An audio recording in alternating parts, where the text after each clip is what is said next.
Assalamualaikum warahmatullahi wabarakatuh. Alhamdulillahillazi khalaqal mauta wal hayata liyabluwakum ayyukum ahsanu amala wa huwal azizul ghafur.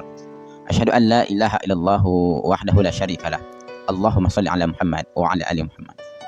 Sahabat dan sanak dimanapun berada, ketika kita bicara Islam, berbicara tentang mulianya orang yang membawa Islam itu sendiri, yakninya Nabi Muhammad SAW. Kemuliaannya itu terjaga hingga tercatat dalam sejarah, bagaimana bukan saja muslim, non-muslim pun, orang kafir pun mengakui bagaimana kehebatan Nabi Muhammad SAW. Perlu diingat bahwa apa yang dibawa oleh Nabi Muhammad SAW adalah Islam. Mulianya Nabi Muhammad adalah karena Islam, konsekuen teguh dengan Islam.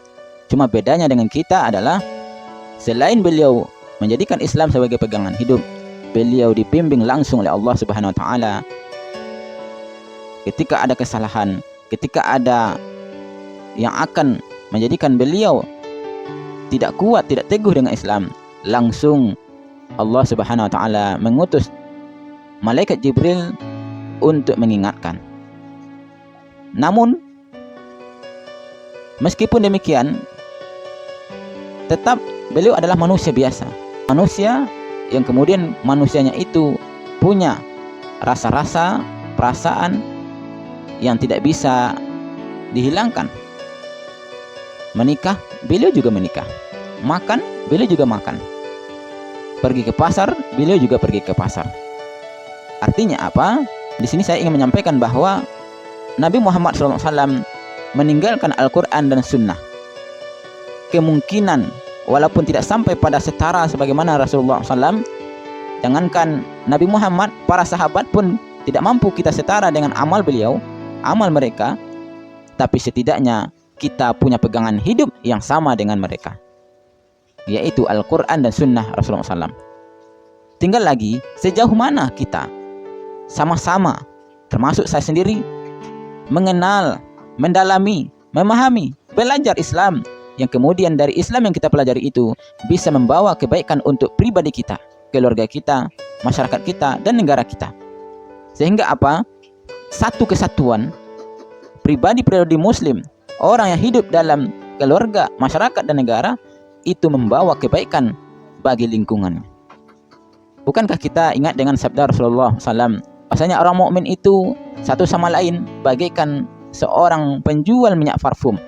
Kalaulah seandainya kita bergaul dengan orang yang menjual minyak parfum, walaupun minyak parfum itu tidak diberikan kepada kita, disemprotkan kepada kita, yang memakai hanya orang yang menjualnya, maka kemudian wanginya dapat kita nikmati. Artinya apa? Ketika muslim itu baik pribadinya, hidup dalam lingkungan yang penuh kebaikan, maka kemudian insya Allah akan kita temukan semuanya kebaikan-kebaikan. Namun sayang, hari ini kebaikan itu baru kita lihat dari individu muslim, belum lagi masyarakatnya, belum lagi negaranya. Baiknya individu muslim itu bagus, iya. Baiknya masyarakat muslim itu bagus, iya. Tentu jauh lebih baik lagi, lebih bagus lagi kalau seandainya negara baik. Karena kita tahu bahwa baiknya individu, baiknya masyarakat tidak akan lengkap, tidak akan utuh, tidak akan sempurna kecuali baiknya negara. Karena kita masyarakat individu hidup di bawah sebuah negara. Maka disinilah pentingnya Islam hadir menjadi bagian dari pengaturan negara yang kemudian akan membawa dampak kebaikan kepada muslim, baik individunya maupun masyarakatnya. Bahkan Islam tidak hanya membawa kebaikan bagi individu muslim dan juga kepada manusia lainnya, dalam hal ini non-muslim. Jangankan manusia, bahkan binatang sekalipun akan mendapatkan kebaikan dari Islam. Itulah hebatnya Islam.